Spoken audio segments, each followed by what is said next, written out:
Joining us now, Oklahoma Republican Senator, the GOP's lead negotiator on this potential border deal in the Senate, James Lankford. Senator, welcome back to Fox News Sunday. Thanks. Good morning to you. Okay, so you were here about a month ago. You said you were getting close then. You say you're even closer now. So let's talk about the rumors and give you a chance to respond to some of the critics who say they don't like what they know of this deal.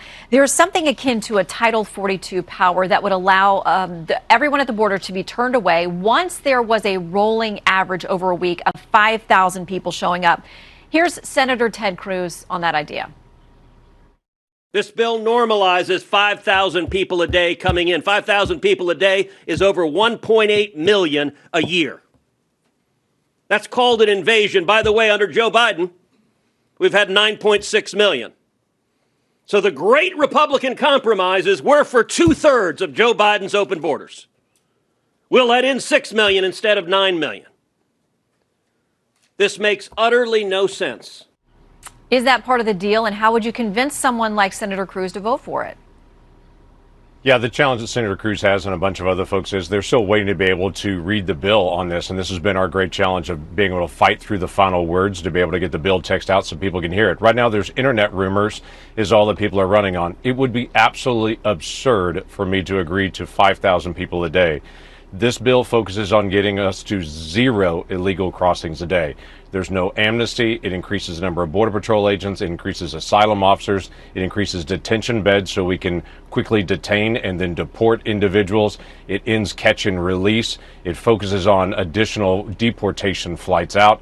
It changes our asylum process so that people get a fast asylum screening at a higher standard and then get returned back to their home country. This is not about letting 5,000 people in a day. This is the most misunderstood section of this proposal. Let me tell you briefly what it is.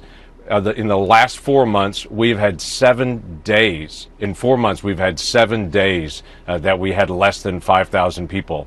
This is set up for if you have a rush of people coming at the border closes down, no one gets in. This is not someone standing at the border with a little clicker saying, I'm going to let one more in, we're at 4,999, and then it has to stop. It is a shutdown of the border, and everyone actually gets turned around. Okay. That's the focus that we have right now, is how do we actually intervene in this administration and turn people around, not let people in. So there may be some initial measurement. You get to that rolling 5,000 in a week, and then it's 0 from that point on, but there is some initial measurement. Our Bill Malugin is reporting that the number would dial back then to about 3,750 a day at the border, and then once you hit that for about 2 weeks, the gates would open again. Can you confirm or deny that? Yeah, it's not, again, it's not gates opening. That's a misunderstanding of the bill itself. It's how many can we process and actually deport. When you raise the standard for people coming across, when you increase the detention beds, when you increase deportation flights, you're not letting people in. And people are thinking about how the Biden administration is running it now. Right now, the Biden administration is allowing, for instance, 1,500 people a day just to come to the ports of entry, get a work permit, and get released in the country. People coming between ports of entry get what's called a notice to appear and get released in the country. All of that stops.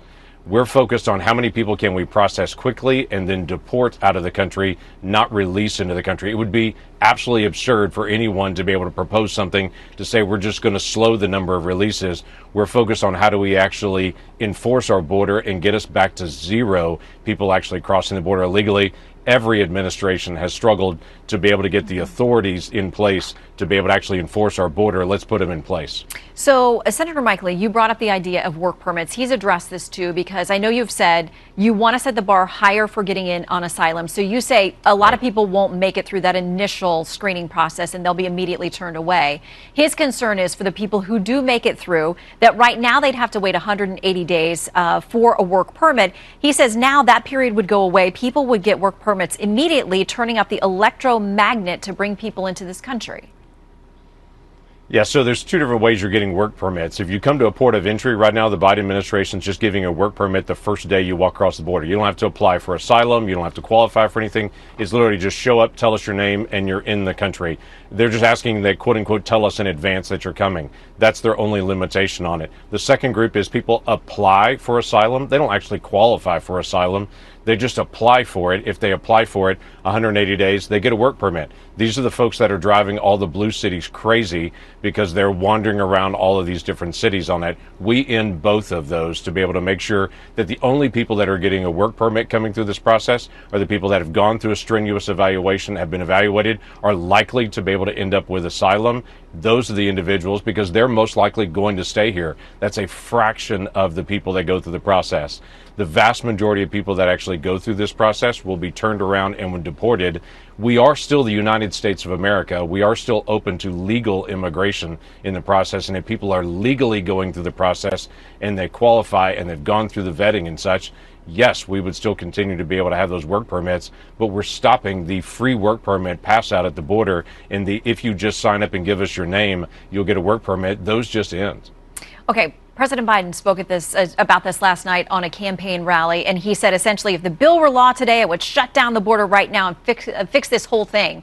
So a lot of Republicans are saying he has things he could use now, executive powers and laws that are not being enforced. So why give him this in an election year, the cover of this deal that, critics say is still going to let a lot of people in, but he gets to take a victory lap that he's gotten something done.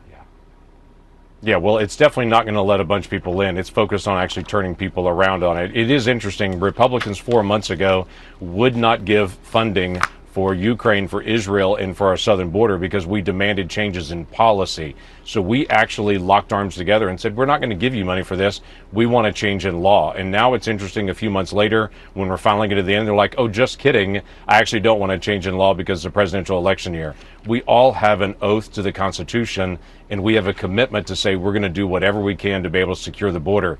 Just as a quick, for instance, the last 4 months, we've had 50 people cross our border on the terror watch list. 50. We've had tens of thousands of people that were declared by this administration a national security risk that came across our border and were released. It is our constitutional obligation to be able to secure our country as fast as we can secure our country.